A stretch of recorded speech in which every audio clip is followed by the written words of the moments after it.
Hi there. Today I'm looking at a classic Australian Grenache. This is the Cirillo 1850 Ancestor Vine Grenache. It's the 2013 vintage of that, and a wine that claims to be from the oldest producing vineyards of Grenache anywhere in the world. The Cirillo family bought the vineyard in 1970, so obviously they didn't plant it. It had been there since, well, it says 1850 on the label, but they mention 1848 as planting. So anyway, and around 1850 the vineyard was planted. This is in Light Pass, in the Barossa Valley, so near Nurupa, an area with free draining sandy soils. These old vines will be individually basket trained vines. They'll be unirrigated, so on the sandy soils that obviously are very friable, don't hold a lot of water, that restricts the yields, and the old vines will again be really low yielding, so you should be getting concentrated fruit from these wines. The Cirillo family, originally Vincent and now I believe his son Mario, the winemaker there, have tended these vines since, as I say, since 1970, and they're very particular in the way they tend them, and as a result these are sort of really healthy old vines.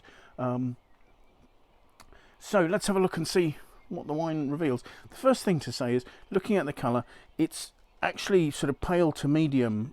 It's a ruby colour. There's a sort of a slight pinkishness, but not really a purple at the rim. But you can see right through it. It's almost verging on being a sort of a really deep rosé, a sort of a claret or something like that. Smelling it, you've got a sort of initial burst of juicy ripe, maybe sort of to the less ripe end of the spectrum of red cherry sort of fruit. You get a hint of tomato leaf, which is often a giveaway for Grenache in a blind tasting.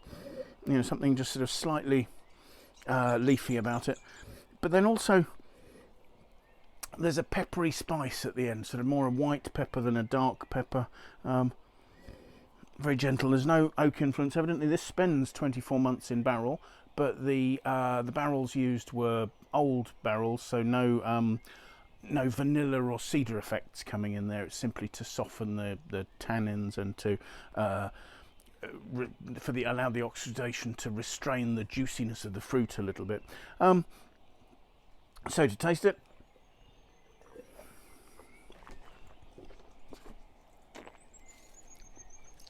very typically for Grenache, this is sort of juicy, although there is a lovely freshness. There really is a nice balancing acidity in there. It's not sharp because there's so much fruit that the acidity doesn't come on through there.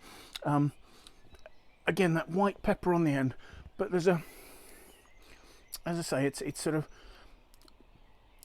red cherry, but less ripe red cherry, almost with sort of a slightly rhubarby note coming through a sort of a spectrum of flavours through to sort of raspberry and maybe a little bit of sort of less ripe red plum.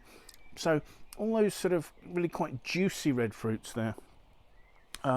There's not a huge structure. I mean, there are plentiful soft, smooth tannins, but they're not structured in terms of providing enormous grip, although there is a little grip on the finish, where you've got a sort of a white peppery spice and a slightly drying note there.